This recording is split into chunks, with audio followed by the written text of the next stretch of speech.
It's an absolute pleasure to introduce Dr. Anthony Timmins to everyone. He's currently an associate professor at the University of Houston. And I guess a little bit about Ant, he obtained his PhD in 2008 from the University of Birmingham, where his thesis was focusing on strange enhancement and coupled copper collisions at STAR, at the Relativistic Hadron Collider at BNL. And then soon after that, between 2008 and 2010, he was working as a postdoc at Wayne State in their relativistic heavy ion group, and shortly thereafter moved to the University of Houston in 2010. As of now, his research focuses on primarily the LHC experiment, which is at CERN, hosted by the Large Hadron Collider, and he's currently also the coordinator of the LHC USA supergroup, of which Yale and the University of Houston are part of. So without further ado, Anthony is going to talk to us about LHC and the future for this new horizon of QCD. Thank you for the introduction. And maybe I do have an answer to your question. What's my favorite experiment? LHC. What's my least favorite? LHC. Pretty good. Yeah, so I'm going to talk about LHC. I mean, some of you may have seen some of this stuff already, but I think it's always good to discuss what we hope to do, what we hope to learn. So this is a very busy process now, and we've actually submitted a letter of intent for LHC, so I want to read that if you would like after the talk. I do have a slide on the whole, planning process, and we can get to that when we do. So, title of the talk: LHC, a new horizon for QCD. I thought I'd try something a bit fancier than the next generation heavy ion experiment, just because every LHC talk has that. So let's see if I can convince you it really might be a new horizon. So just to introduce everything, so we have the standard model, and these are all the particles that we've discovered that we believe are fundamental. They can't be divided into something else. And the standard model itself, it describes 3 of the 4 fundamental forces: the electromagnetic force that binds electrons within an atom, the weak force, which I think some of you are already studying quite a bit, which is responsible for one example is radioactive decay.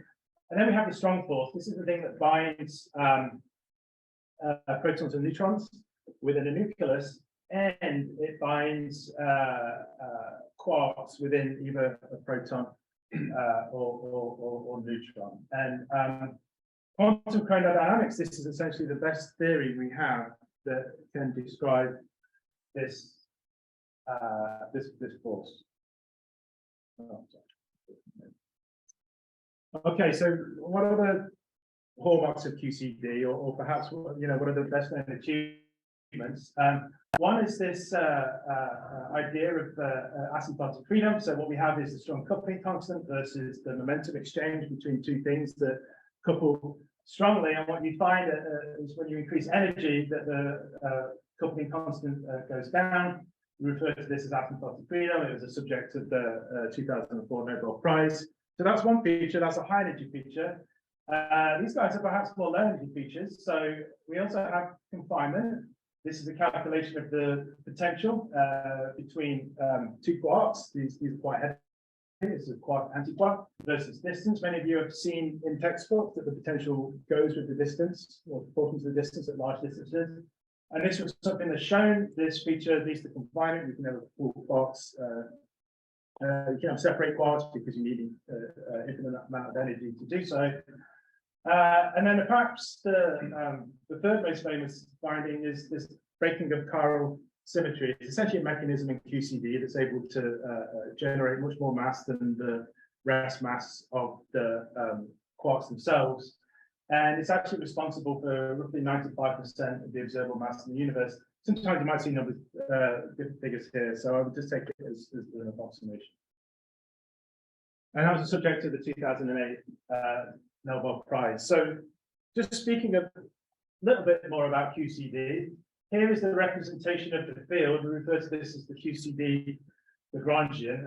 This is the contribution from quarks to that field, and this is the contribution from gluons. And it's actually exciting, but quite difficult to solve. It can be approximated in the high energy limit, and we refer to this as perturbative QCD. So if two things interact and they exchange a lot of momentum, we can actually solve it.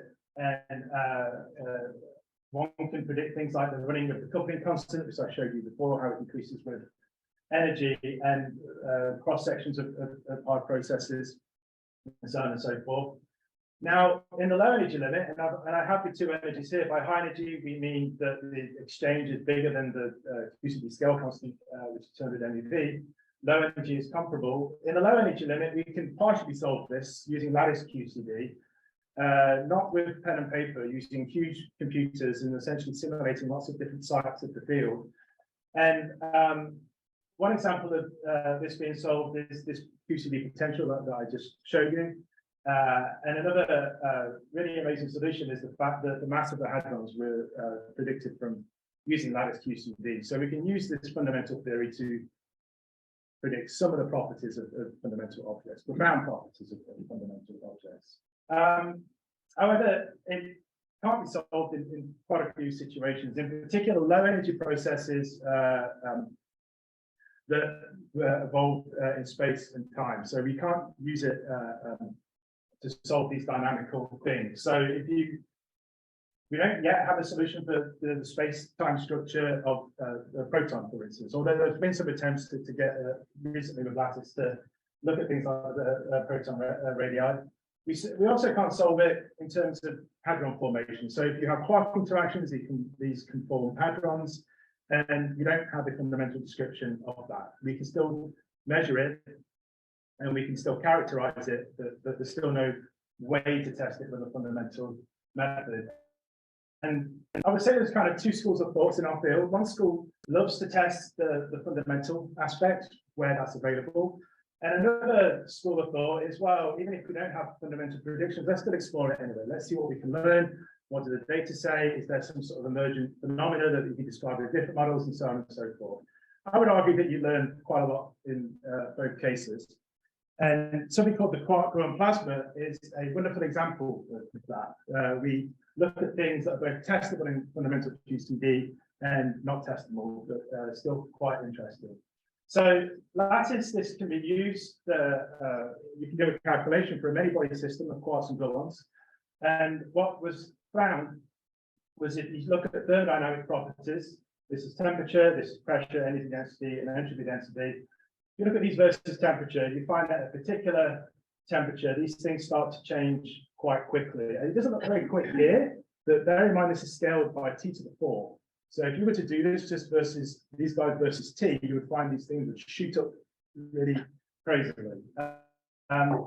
So this happens around a particular transition temperature, and it shows that in particular, when you look at the entropy and energy density, you can see that these increase. That means there must be new degrees of freedom coming into play. You've essentially gone from bound hadrons to quarks and gluon. So it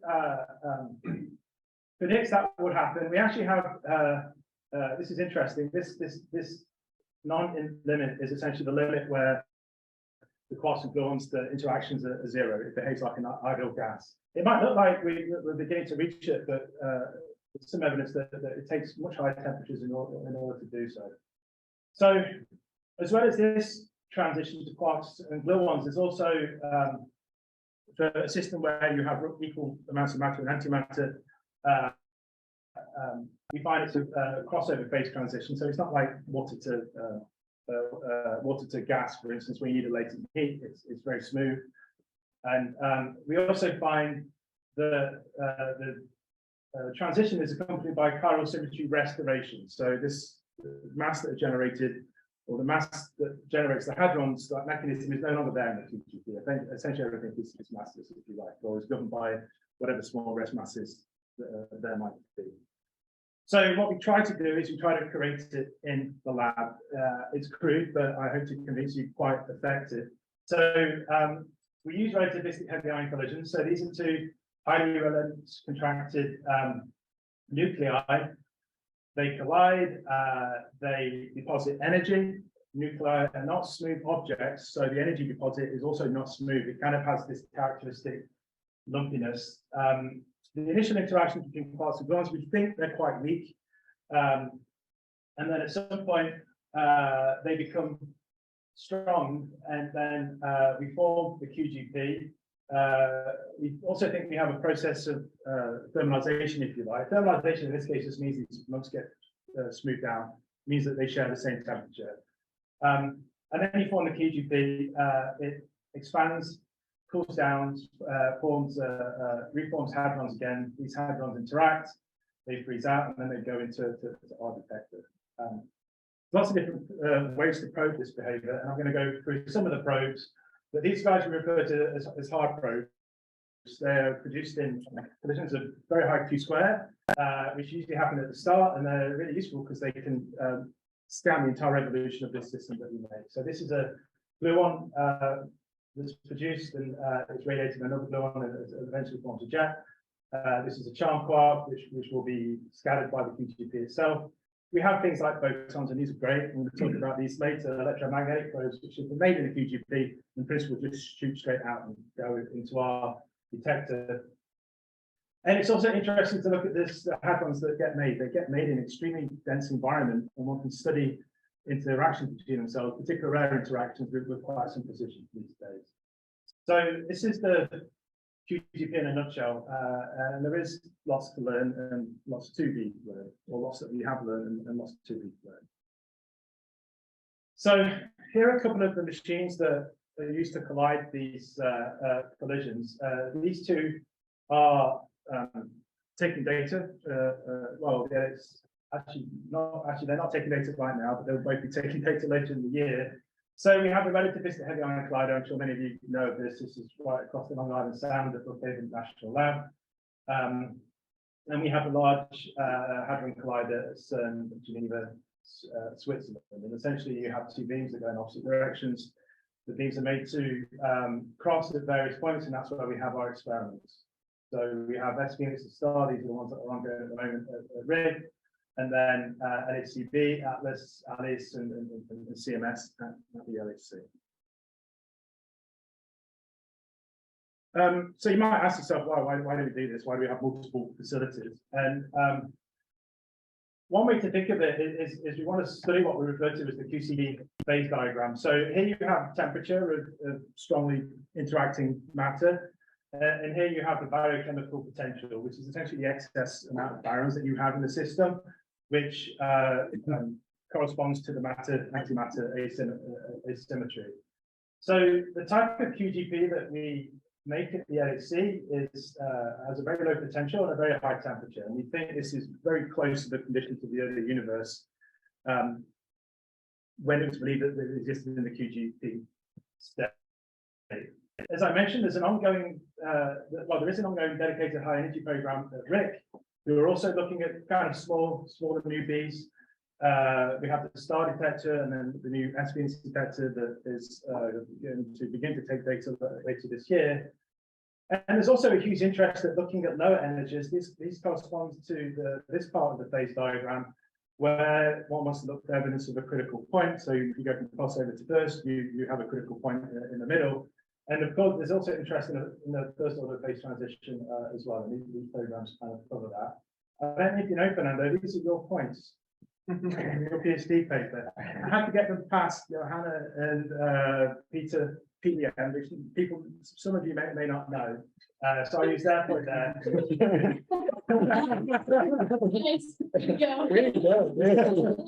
Just because you're using the latest, you're using this at the time, the best information. So yeah, this is some of Fernando's PhD who we analyze these temperatures with, in the best way possible. Okay, so just a little bit of history for you. So we've been colliding heavy ion collisions for a while. The SPS wasn't the first experiment to try and do it, but I think it's fair to say the SPS probably saw the first things that really indicated we've seen a new form of matter. John, maybe John will correct me if I'm wrong in the discussion. So, I mean, two of the major findings, one of them was this strangeness enhancement. So what you do is you measure strangeness in a heavy ion collision, and then you scale it by something, and you compare it to the PP collisions. And that something assumes that you have that's something, you choose that something to mean that this is 1 when you measure it in heavy ion collisions, and you measure it way above 1 in reality. So we showed that essentially strange hadrons and strange quarks are, number 1, created easily. Number 2, can be described by a thermal model, which perhaps indicates that a thermalization process happens very quickly in this type of collision. So this was a big deal. Second big deal was this charm-only suppression. So here we're measuring a yield of J size. This is a quark, charm, anti-charm pair. And the idea was that the QGP would, if it exists, would screen the force between those 2 quarks and make them much harder to form a bound state. What we find, again, by choosing some sort of appropriate scaling is a suppression as you go to the x-axis is essentially how much overlap the collisions have in both cases. This is the number of nucleons, and this is the total energy produced. So we saw these 2 things at the SBS, and then there was a new, this is one of the announcements that was made at CERN, claiming a new state of matter was created. That was towards the late 90s, perhaps early 2000s too, but really in the 2000s, this is when Rick turned on, and we managed to see very more exciting things. So I won't go into the details, but we measure this thing called B2, is essentially measuring how much flow is developed in the system. Specifically, if the system is, if you start off with something that's not a circle, that is an almond, so to speak, you get more flow in one direction compared to the other direction. And that's sensitive to shear, to viscous effects. And what we found is that this flow was that it could be described by hydrodynamic models, which assume no viscosity at all. So we, at the time the claims of perfect liquid were made, it's quite interesting because it turns out the QGP behaves like a liquid as opposed to a gas. People thought it might be more weakly interacting and behave more like a gas based on the arguments as in touch of freedom, but at least at Rick, it kind of looks like a liquid. And what got people very excited too, this was seen for the first time at Rick, was the suppression of charged hadrons with very large energies. Again, we formed a suppression factor in such a way, if there was no suppression, this would be 1. You do not see that for charged hadrons, things with quarks in them. However, you do see a suppression factor consistent with 1 for photons, which really shows one is sensitive to some sort of quark energy loss. So this got people extremely excited. It frankly created a whole new subfield in our physics, in our field called jet physics. And we have an article from 2005 from Brookhaven where Rick scientists serve up the perfect liquid. So in the 2010s, that's when the LHC switched on. Rick also took data and was able to really increase its luminosities, the amount of data it taken. So we were really, I don't know, perhaps moving into a more sort of precision and differential era, but we were still surprised by quite a few things. One of them was that it seems that the QGP is everywhere. We started to see QGP-like features in proton collisions and proton-leg collisions that produce lots of particles. And this is essentially another measurement of strangeness enhancement. And you see particularly the omegas and the size get enhanced when you have proton collisions with large multiplicity.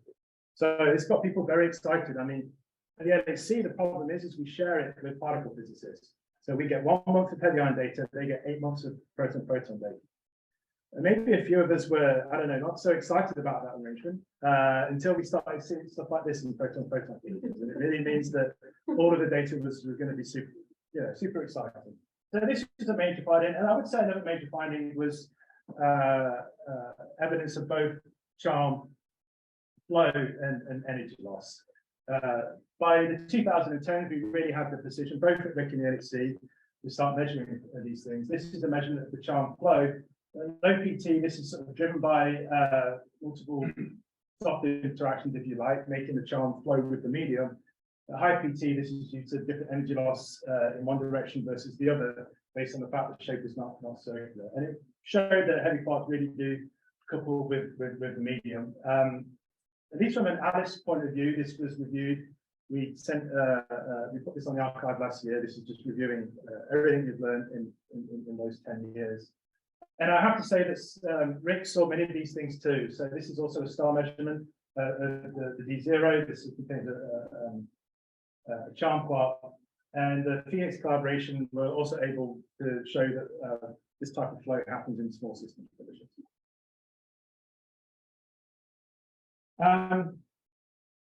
And I will still go on a little bit. Maybe it's getting a little bit Alice-centric now because all of these results came from Alice. But I also think we started to really make some profound findings when it came to few-body QC.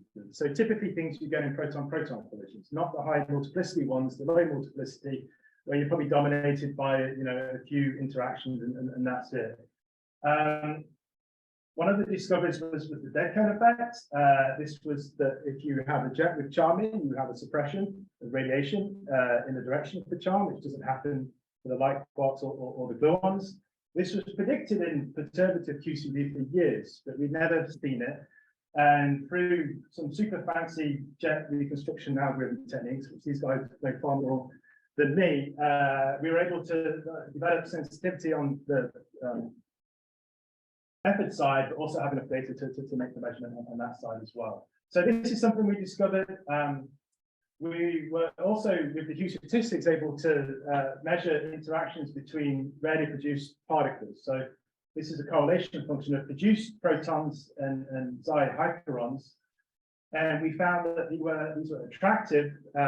This is super interesting because lattice QCD can actually predict whether these things are attractive or repulsive, and it gives the entire potential, as you've seen before. So this is another way to measure lattice QCD, perhaps in more the hadronic sector. And they were super interesting too, because these type of interactions have implications for neutron star equation of states. It's believed that when you get to the very dense region, it becomes favorable to make some of these rarer particles.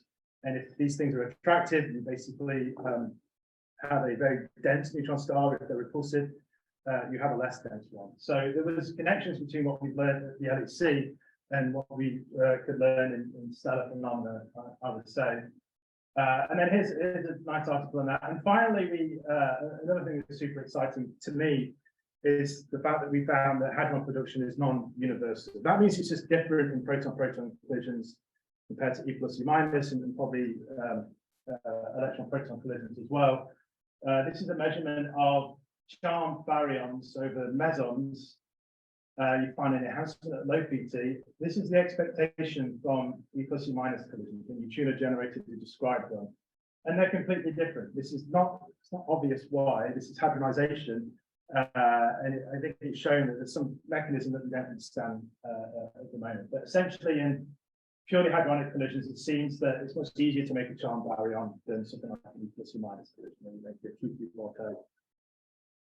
And we refer to that as the non-universality of hadron production. Okay, my least favorite detector, the Alice detector. So this is what it looked like in the 2010s. I'm not going to run through all of the systems, but essentially we had a TPC as a main detector, some calorimeters, some scintillators, forward and backward rapidities, and essentially had a broad acceptance. It was designed to measure QGP stuff.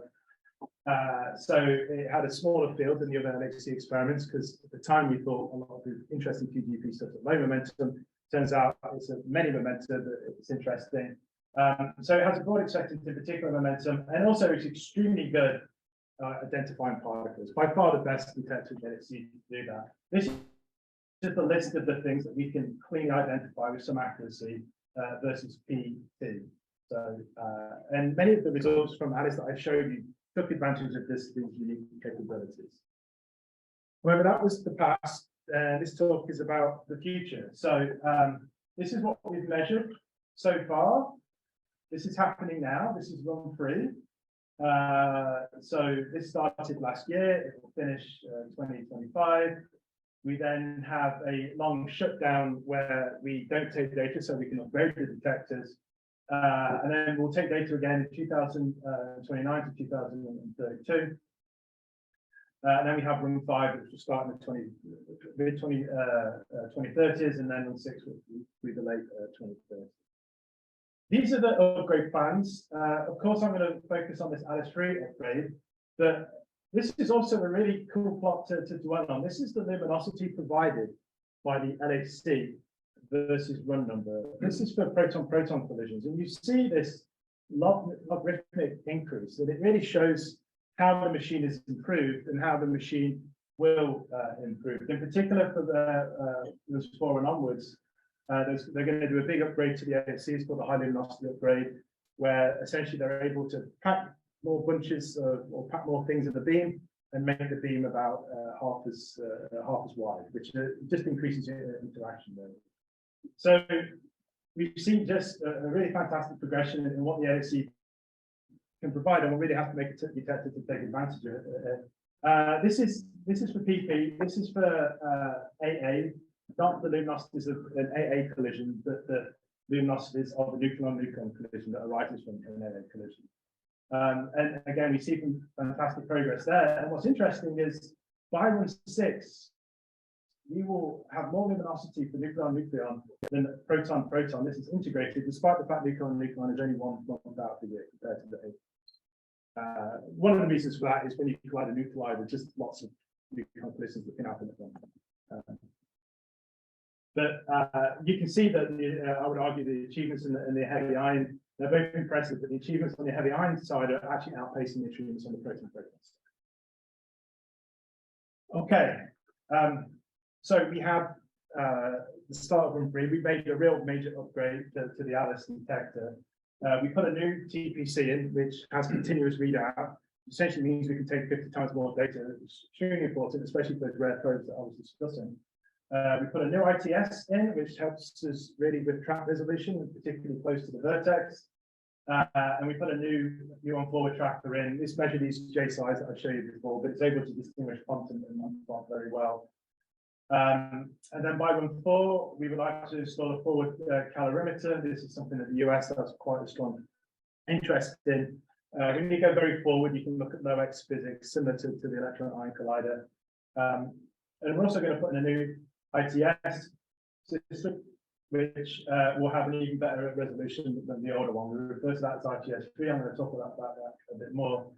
And these are some of the physics topics I think we'll be exploring in this era. Okay, how long did that take me to get to Alice 3? 27 minutes. Okay, quite long. So that was the background. I mean, I knew some of you weren't necessarily experts, but that was the background. Now I'm going to go to Alice 3 itself. So what's the idea? So no more TPC. We go all silicon. So we'll have an all silicon tracker. We'll have a very high resolution vertex detector, which I'll talk about in a few more details later, and an extremely low budget material as well. Will be encased in a superconducting magnet, which can go up to 2 Tesla. There's some ideas to run it at 0.5 Tesla to look at more low PT stuff if you like. In fact, we can discuss that later too. We are still going to maintain our world-leading particle identification abilities. The idea here is we'll put time of flight detectors, 2 of them, and they're going to be sort of within the silicon, and then a Cherenkov detector goes right at the end. So we have 3 ways to identify particles. I mean, these things make mass measurements essentially. And we'll also make sure it's going to be extremely quick. And because it's quick, if you take a lot of data, you have to process it online. We're actually testing out this idea of taking things very quickly right now. So I think we're still learning, and hopefully by 2035, we really figure this out and be all ready to go. So that's the basic setup of the Alice 3 detector. And you might ask questions, well, why are we going for a high resolution vertex detector, and why does we have to have extremely low material budget and so on and so forth? And I'm going to try and make that case. So this is the expected luminosities and performance in run 5 and 6. So this is for the proton at the top energy. This is the reference data. This is for xenon and lead. And essentially, this means that by run 5 and 6, we'll be collecting hundreds of billions of gold events. Run 1 and 2, what did we get? Probably 120 million. Sorry, not gold, lead events. Essentially, we'll have an order of magnitude, perhaps more than an order of magnitude more events. This is a really cool plot. So this is basically the pointing resolution, how well we can resolve the track with respect to the vertex position versus the amount of data that we can take. So this is the interaction rate times the acceptance. So for Alice free, we go from an acceptance of -1 to 1 in the previous version of Alice to -4 to 4. So we quadruple our acceptance. And what we can see, because of that, and because of the systems, we're just going to collect way more data, and our resolution in terms of the tracking parameters is going to improve substantially. In fact, compared to Alice free, we'll have a factor 3 better pointing resolution. So again, this is how well you know the track points towards a vertex. That should become apparent later. And then the momentum resolution is very good, I would say, for our experiments, very competitive, between 1% and 2%. And we're going to be able to measure over a very broad range of momentum. So going from 0.4 to at least 100 GeV within this eta range of less than 4. And this makes it very different to the other LHC experiments, whose lower momentum is often much higher than this, where they can make sensible measurements. Typically CMS and Atlas, I think 0.5, 0.6, but there is a lot of physics between 0.1 and 0.5, I'd say. Okay, this is the planning process. So at the moment we have an idea, I think, what we want in the detector and the raw parameters. But now we're in the process of actually making very specific choices regarding technologies and forming small-scale prototypes, and also figuring out sort of which country is going to contribute what to. These are multinational collaborations, and now we're in the process of trying to figure that out. So this is between now and the next couple of years, and then in between 26 and 27, there'll be large-scale prototypes for many of these subdetectors, and then the technical design reports. These are very important. This is what the LHC looks at in order to approve it, and it's also good to write about what you're doing and how you're going to do it. We'll start construction and testing 28 to 31. We'll have 1 year of contingency, so I hope it's enough. Then there'll be preparation and installation in 33 and 34, and 35, that's when the plan to take data is. There's quite a few things that are very novel, and I think arguably this is the most novel thing we're going to do. We're going to have a retractable vertex detector, which means when the beam looks good, we're going to push silicon extremely close to the beam in order to make measurements of particles that are produced in the beam interactions very, very close. And it's retractable up to 5 millimeters. I don't think we've ever put a detector that close to the beam before. No, for good reason, because if the beam goes wrong, you get all the radiation and it will totally destroy it. But we're going to try. And we make it retractable for this region because the LHC can tell us essentially the beam size, what the background rates are. So once the beam's under control, yeah, you push it close. If you're worried, then you retract it again. So it's ambitious. It's potentially very exciting too, in my humble opinion. So that's kind of the basic parameters. Now I want to sort of ask a few physics questions. So the first is, what more can we learn about the QGP using Alice free? The second, have we exhausted our test of fundamental QCD? The third is there more to explore regarding hadronizations and hadronic interactions? And the final is, what can we contribute to beyond standard models? So I'd say absolutely yes here, absolutely no here. We haven't exhausted what we can do. And of course, yes and yes here. And here's a cool example, but I'll talk about this later, of our ability to reconstruct omega CC. So this is a state where you have 2 charmed quarks and a strange quark. Never been seen before. Very hard to measure, and assuming we can see it, this is a performance plot showing the mass group potentially. Okay, physics topics. Temperature of the QGP. I mean, it might seem a bit strange, but the QGP temperature, we've actually very difficult to measure it directly. I mean, what we measure is in the final state, not what happened before. So what we tend to do is we tend to have quite a few models that, hey, they fit the data. These models need the temperature, and you can look at what temperature ranges they need to describe the data itself. And this is what we get. So this is what you get from hydro models. They model the QGP over the entire evolution, so that's why the temperature can get very big. You can also look at starting temperatures in models that are used to measure suppression rates of different upsilon states. This is upsilon 2s and upsilon 1s, and these are suppressed differently in the QGP and are affected by temperatures. You can get effective temperatures from photons, hadrons, and these are some of the temperatures associated with the freeze-out conditions. I won't go into those too much. But every single one of this, apart from this guy, needs a model. It's not ideal if you're experimentalist. No, I mean, we think these models are good representations, but they can't be the whole truth. Photons are the only thing that gives us some direct indication of QGP temperatures. They've got a couple of issues. One is they're blue shifted, so if you have an expanding source, you measure just a higher temperature, not the effect. Two, they're quite messy, just because lots of things can make photons apart from the QGP, so you have to subtract that, and that gives you quite this large error bar here.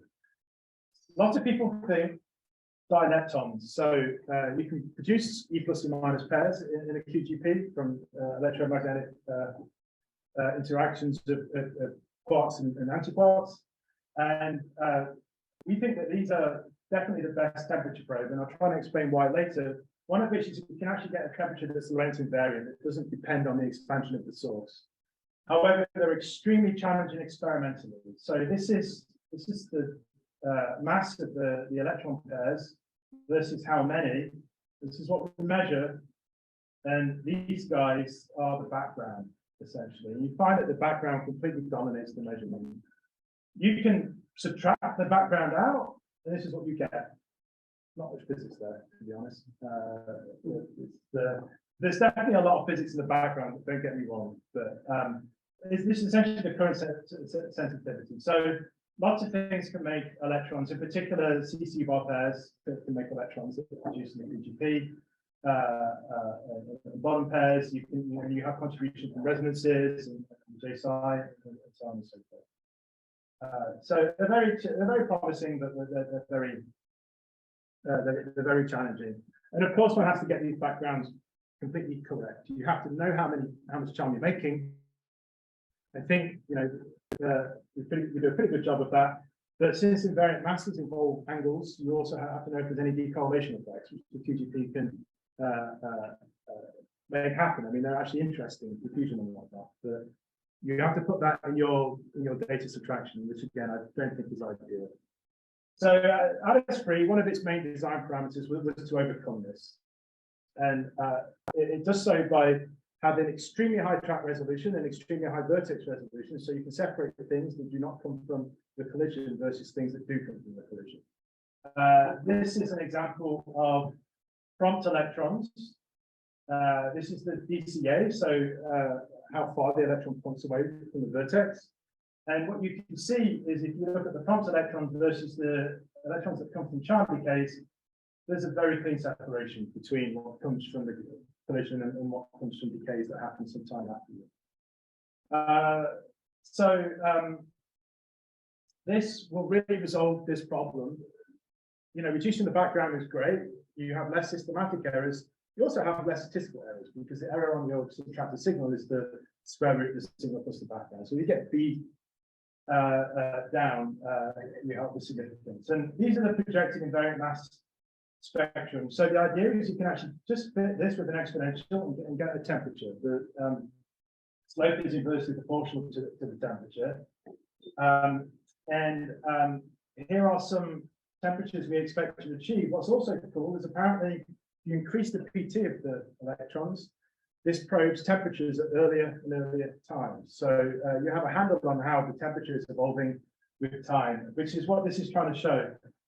So this is what we hope to achieve with Alice-free. I think we will be able to make these measurements in the coming decade because we've had some significant improvements in the tracking. And we'll certainly be able to have an integrated overall PT temperature. The differential aspect part this will be unique to Alice-free. So we can map the evolution of temperature, which is important for many other QGP parameters. For instance, melting and jet suppression and flow. You need to know how the temperature evolves to really learn about these things in an accurate way. Can I interrupt you there, Ant? Yes? If you go back one slide, Ant, for a second. Oh, of course, Helen. How are you? Yeah, sorry, I'll come in a bit. Sorry, it's but How do you measure a slope in 500 MeV bins? I mean, it's over many bins, Alan. I mean, what? So you win if we only fit 6 points. What's the uncertainty on the slope because of the? But I thought there's only one. the right-hand plot is the temperature as a function of the electron PT, right? Yeah, that's. But weren't you fitting the PT to get the slope to get the temperature? No, we don't. We get the temperature straight from the invariant mass distribution. What we do here is we change the PT of the electrons, which changes the slope of the invariant mass distribution. Oh, I see. Got it. Thanks. Yeah. Yeah, sorry if that wasn't clear. Okay. So what else we can do? So these measurements can also help us search for evidence of chiral symmetry restoration. So we believe breaking generates the mass. That is QCD shows in a QGP. It has to be restored, so things kind of get massless. And it's a long sought after evidence of QGP formation. I don't think we've had to say anything definitive about whether chiral symmetry is restored or not. And it's absolutely a fundamental feature of the QCD. So if you have symmetry restoration, the idea is that you have these two different resonances that can form in the QGP. They are somewhere, well, they are here, the rho and the A1. In vacuum, these things have different mass and they have different widths. In the QGP, because chiral symmetry restoration, they'll start to overlap and become degenerate. And essentially, when that overlapping happens, this gives you an onset of exponential-like behavior in this part of the spectrum. Compared to the vacuum case, it's a 25% effect, if you like.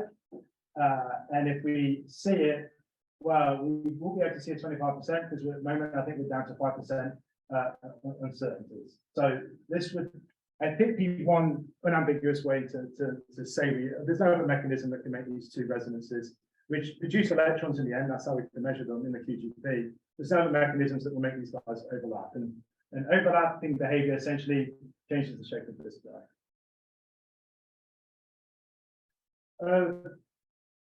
Moving on to other types of physics, so heavy flavor interactions. Again, I felt this is one of the big discoveries in the 2010s. We'll be able to look at two-particle D-meson correlation. So the D-meson has a charm and an anti-quark. And these are the two-particle correlations. And what you're looking at is to see if these correlations get smeared somehow by the presence of diffusion effects or energy loss and so on and whatnot. And what you really need to do this is a very clean D0 signal, and the resolutions you get from Alice-free make the signal. I've got something in the backup, make it extremely clean. So we'll be able to, I think, measure the charm diffusion directly. Depending on the PT, you can change the PT, and that will change the physics. So at low PT, you have diffusion and flow that are changing these things. High PT, you have a different type of energy loss effects, mainly collision. We'll also be able to investigate the beauty flow really accurately. It's kind of an open question how much we expect beauty to flow with the QGP. There are these thermalization times that are proportional to the mass. If you calculate them for charm, you find out they're less than the QGP lifetime. That kind of explains why charm flows, but the ones for beauty are 3 times bigger. So you really start to look at the edge of when things start to equilibrate with the medium. So this could be very interesting to look at too. Obviously, beauty is hard to measure. Again, you want to look at displaced vertices, and you need lots of statistics and resolution to do so. There are additional tests at lattice QCD that we can do. So, in particular, this is a very study feature in STAR, and that's that the measured fluctuations of net quantum numbers can explore chiral features of the crossover transition. So essentially, you just measure the number of protons and subtract the number of antiprotons in an event, and there's a distribution of that, and you measure the moments. These are some of the predictions of the higher moments, and this is how they, some lattice predictions. In particular, there are some predictions regarding these fluctuations when you start to introduce charm into the lattice QCD calculations. And if we can really isolate charm as well as we think we can, we might be able to be sensitive to this type of physics We haven't actually come up with a measurement in its accuracies yet, but it's something that's been explored.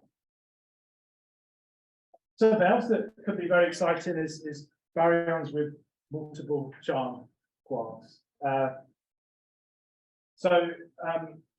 What we find is when it comes to hadronization, so counting the number of hadrons, different hadron species, absolutely something we cannot predict with any fundamental QCD calculation, but it turns out a thermal model, which is 2 parameters, describes many different types of hadrons, which I think this will show that the system has achieved some sort of thermalization as a result, because it can be described so simply. It is an open question if this is the case for charm hadrons. I think if I get a question, I'll push it to you on this. I think you can describe them with the statistical hadronization, but you have to do some adjustments to the model. These fugacities, which are particularly which have particular huge effects on the multi-charm baryons. So these will be super interesting to look at. Many of these have not been measured before. We've measured, I think, the omega and psi charm baryon with just 1 charm quark. We haven't measured the double charm or in the case of the omega, the triple charm yet. And there are also some indications that the prediction rates will be very much enhanced in the future for this guys. This is the DCA of the psi CC with respect to the primary vertex. Here you have background, here you have signal, and we can distinguish between both quite nicely. Hadronic interactions. I think again, there's lots of things to potentially discover. This is the correlation function of the D0 anti-D0 molecule. The open question is whether you can form these larger states. Again, this is something that Lattice can give us some guidance with respect to, and here's the projection of the correlation function. Also, the first observation of the charm nucleus will be feasible too. So here we have a lambda C neutron. The most famous type of nucleus like this is the proton nucleus, the deuterium. So one can investigate the strong interaction in these very unique situations. Ultra soft photon production. So we're actually going to put a very special detector very forward rapidities called the photon conversion tracker, and this will be used to measure photons with extremely small PT forward rapidity. So because they're forward rapidity, they're very low density boosted, so they'll make it without going anywhere else. And this is interesting because apparently there's Loeff's theorem, and you can start testing the infrared limits of quantum field theories, both QED and QCD, with these types of measurements. We also think perhaps we'll have something to say regarding beyond standard model searches. So there was a recent AMS discovery of, I think, 10 anti-helium nuclei, and it was proposed that this might be a signal of dark matter production. Of course, the anti-helium is not dark matter itself, but it might couple with something else. And one way to look at this is to look at the branching of the lambda B baryon to helium-3 and X. So this is I think this is 90% confidence of the branching ratio. Here's what we achieved in Alice 2, I would say, and here's what we can achieve in Alice 3. So I think these are quite competitive limits. And axions too. These are beyond standard model particles, and it's been proposed that when you have light by light scattering, so this is another famous find in the LHC, is that photons can interact with each other. Then that interaction might be mediated by some very heavy particles. These are axions. Here are the limits that we can place. This is the mass, and I think this is one over the coupling of the interactions themselves. And here are different experiments. And I mean, that was just a taste of the physics topics, but you know, I think the fact that we have this very large and PT acceptance, an excellent PID, not only the hadrons, but the displaced charm and electrons and things like this, will give us many opportunities. I think heavy flavored jet correlations and photon heavy flavored jet correlations with huge purity, low transfer momentum scales, and two particle correlations too with large delta eta. This will help us understand things that are going on in the early time and diffusion effects. We within a US Alice community, we thought of some extra ideas that went beyond what went in the letter of intent, and we documented there. Some of the people here really helped with that, and I was very grateful. But I think there are many more physics ideas one can pursue, and I will finish by stating I think that Alice 3 it will open a new era of discovery, potential, and precision in UCD, designed by heavy ion physicists for heavy ion physics, unlike any of the LHC detectors. I think it has an extremely versatile setup, so we can give ourselves a very broad program within QCD and beyond, and continues, I think, this really fantastic endeavor of pushing the world's most powerful microscope to new limits. I've got a plot that sometimes gets me in trouble here because you compare your experiment to other experiments. But I think that's okay because you've also got a time aspect. So this is basically when you go in this direction, this means later years. But if you look at the interaction rate, and this is just for heavy ions in particular, versus the resolution, you can kind of see where Alice sits in compared to some of the others. That's okay for the Rick experiments because they were older, they were different generation. I think they still did extremely well. But for the LHC experiments, you can see we're extremely competitive in terms of resolution. So our ability to really distinguish where a particle comes from the QGP will be much better. And I will finish with that. Thank everyone for their time. I hope you enjoyed the talk. All right, Anthony, thank you for a very, very thorough and interesting talk. We have some time actually for any questions that anybody might ask. I think I'm just going to ask people on Zoom if they have questions to ask them now.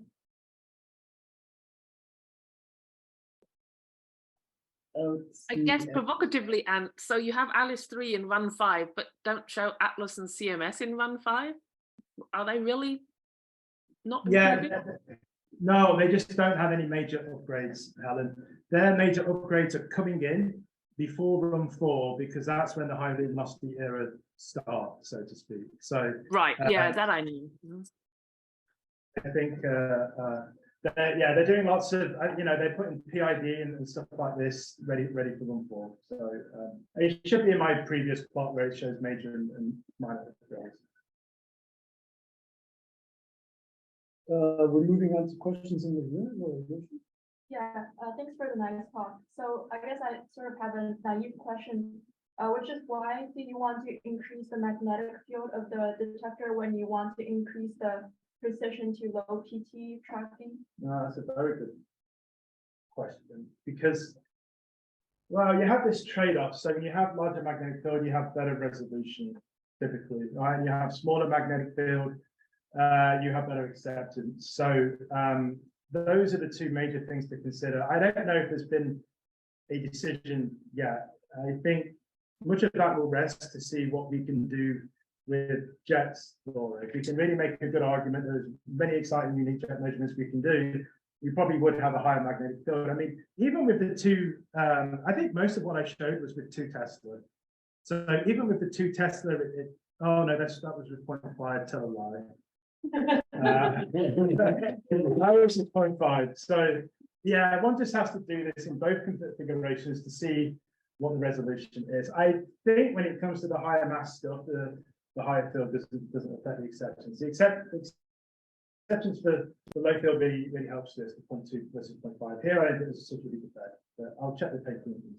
So if they use 0.5, will they just use the existing magnet? No, it's so much bigger than like at least 3. No, well, I think Alice 3 is so much smaller though, isn't it? Yeah, so, like it would be like kind of a little tube instead of a big yeah, thing. And I'm glad you raised that point. There's also a discussion whether we do solenoid, which is typical, the field is always pointing in the same direction, or solenoid plus 2 dipoles, and the dipoles will actually end up helping you increase the acceptance at the large rapidities. Because if solenoid, you can really lose acceptance at large rapidities. So that's also being discussed. So you'd have 2 types of magnetic field in there. So isn't it so small that you might consider not even pulling out the current foil?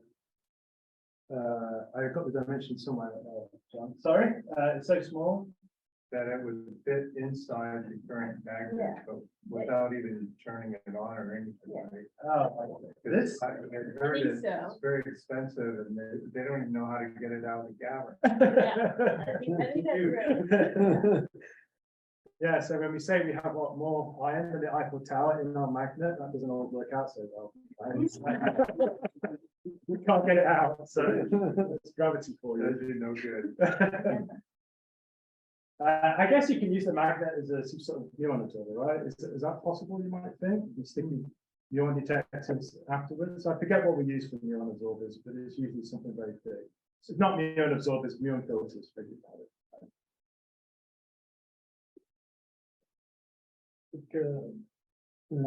Yeah, I have also a pretty naive question, but you mentioned that there is a lot of physics in the 0.1 to 0.5 theory. Yeah, that's my biased opinion. Could you expand on what kind of physics are you? Oh, well, okay, so let's say you want to measure these yields. We always have to extrapolate over a PT, the momentum region that we can't measure. So essentially, the smaller that extrapolation, the more accurate you can measure the yield. So that's one. That's one example. So when you're just looking at, in this case, these are integrated over all PT. If you want to make that sort of measurement, you just get the best values. Also, other cool things like the average momentum of the entire event and things like that. So I'm not sure there's so much special physics there. I will say that these type of femto correlations, these are very low PT phenomena. I mean, we got a Nature paper out of this. So below 0.5 PT, these correlations completely die away. So these type of hadronic interaction measurements, as well as the yields, really benefit from good acceptance of low PT, which I think is why this haven't really made it.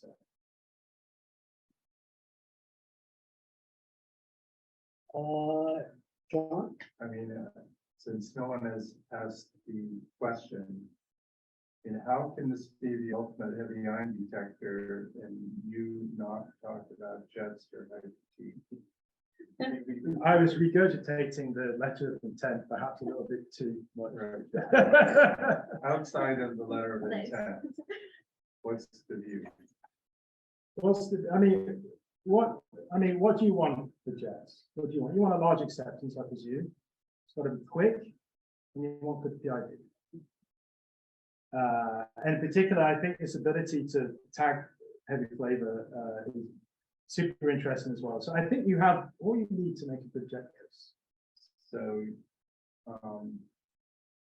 you're saying that you'll take all the data that comes in and record it or analyze it. Sure. I mean, all of the lead data. There's no trigger. There's no trigger. No trigger. It's continuous. I have to be honest, we can't take all of the PP data compared to CMS and Atlas, only because we have this retractable vertex detector. If you had Atlas and VMS, CMS luminosity, it gets fried very quickly. So we have to scale down our PP luminosity. I think that's where we do lose out a little bit in the PP physics. But without that detector, then I don't think you'd have. I don't know for a fact, but I don't think you'd ever achieve these types of separations that are super important for the lead program, if you like. But yeah, I would love to see a compelling case for what we can do with jets. And I've been talking with Laura. She's really been thinking about this quite a bit. Right, it's just going to turn to Laura and Well, you had it on. what could you or couldn't you do with this in terms of jets? Yeah, Especially with structure. I think the thing that gets tricky is that we have to come up with what Alice 3 can do that Atlas and CMS won't be able to do, right? So I think, like, for example, the things that you mentioned here, which like heavy flavor, anything heavy flavor jet, Alice 3 will be able to do at lower momentum hopefully better than what CMS and Atlas can do. I mean, I think if you just think about jets that generally ignore the fact of what CMS and Atlas can do, I mean, having greater statistics and large acceptance, we're going to be able to do very high frequency jet measurements, which is great. But then thinking about what they can do, what else they can do, then it becomes. So maybe I read Ant's plot wrong. Ant, can you bring up the one with the experiments in? Isn't Alice 3 an order of magnitude faster data than Atlas and CMS? Close to. So don't you take, you just said you don't take more data. I mean, don't you take more data? That's a good Factor of 2, maybe, not an order of magnitude, but a factor of 2 higher, according to this, right? factor of 2 more. Yeah, in run 2, simply because I think the length velocities go up and we're able to collect everything and they can collect everything. Yeah, runs 3 and 4, Helen, all experiments are collecting pretty much all interactions. Well, but in run 5, you say you're a factor of 2 better, which means you get a factor of 2 more jets, doesn't it? Yeah, yes. I will have to. That's a good question. So there's a question. I mean, because this thing is folded the acceptance times the rate. So. But that's kind of what's important for jets. That's what that's where I was heading with this question, because, you know, one can beat the other somehow, right? If you have a keyhole one, it doesn't matter how fast you take it. So it must be acceptance times rate that pretty much matters, right? Yeah, I think it actually does make sense. So what's misleading about this is we don't have run 5 CMS and Atlas, if you look quite carefully. Right. We just have run 4, and you see Alice in run 4 is behind CMS and Atlas in run 4, but then ahead of itself in run 5, Helen. I don't know if that's made it clearer. But didn't you say that they don't have that many upgrades? They don't have major upgrades. That's right. But some of this comes from the improvement from the provided LHC luminosity, which steadily improves over the years. So. But I mean, the runs are not so long, especially thinking of heavy ions. So I would think you could catch up, right? Okay, they have a better rate in run 4 than we do, but yes. Then we go to run 5 and we have. So that maybe there's a question that it cancels out, but must be getting close, right?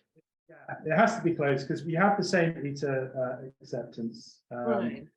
And if we could do tricks and fold in the PT acceptance, we'd definitely become because we go lower PT. I guess that's so interesting for Jess, Alan. But yeah, I think we by the 2030s we've absolutely catched up. Can you put back on the detector layout? This one or no.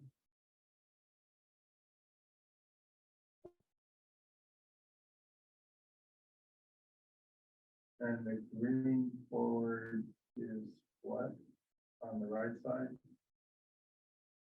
The green vertical. Potentially a focal, I think. That's one of the idea. We have a space in that part of the screen. The focal guys are thinking about what they could potentially do with it if we install it in the floor and what needs to be done to refurbish it and things like this. But as far as I'm aware, there is a space for the detector. Maybe kind of a question related to this, like how flexible is this plan? Because there's like a lot of physics that can happen between now and like when you need to basically put things in the cavern. Yeah. So how like adaptable is this process? Because there's a high probability that we see something unexpected in run 3 that we really want to explore. Yeah, you're absolutely like that. It's a very good question. I mean, as I say, I think just by having all of these abilities in terms of acceptance and PID, then the question is, what can't we do that we might want to do? I mean, that's just a good question. It's always difficult when you have to plan so far in advance. I'm going to read the SPNX detector proposal in 2015. I'm going to read it a year after they've taken data, and I really want to see how close they are, because that really gives you some guidance when you plan to do physics 10 years out, what actually materializes. And it's okay to do different things. But I would certainly think, yeah, you really have to think quite broad, and I think it's good to cover all bases, and particularly the jets has to be improved. SPNX might discover something extremely interesting with jets that we can follow up on. But yeah, flexibility is super important. to just have a similar question for your file of like your projections for acceptance and luminosity for the different upgrades. Do you have like an off the hand estimate for like how close that was for like run 2 and run 3, like for how well we can like rely on this projection? Oh, so actually, so did we achieve what we promised to do in terms of event numbers? Generally, the answer has been yes. In particular, it was more yes for Atlas and CMS because the beam performance was better than we expected. So the Atlas and CMS were able to pick up a much larger rate in the 1 and 2 than we could. So they actually ended up measuring way more lead collisions than they expected to. Our rate was kind of fixed at what is it, 10,000 hertz or something like that. But yeah, I think there's all evidence that we picked up all the luminosity that we wanted. You know, we don't have problems with wars in Europe, which is which means we've had to run for 1 month less. So that might bite into our projections a little bit. But so far, the LHC, I think it's always delivered on its luminosity. I think the detectors are always pretty much measured the amount of events they want to do. Actually, following up on that, so about the students and talking about at least 3. So were you kind of relieved that the plan was for all silicon instead of having a cache TBC after what happened with testing? Yeah, I mean, I made my entire career about TPC measurements, so I do love them a lot. I mean, there are some advantages with the gas, right? You can replace it. Yeah. But then I think it does become a problem when you've got super high rates with distortions and everything, and you really have to go to silicon in the high luminosity. So I think it's definitely a wise choice. But TPCs give you the best event displays. Which is good for promoting this outreach and getting more money from society. So they have a utility. Absolutely. We're a bit over time, but people are asking very good questions. And there's no other question, and I guess we can thank Anthony once again and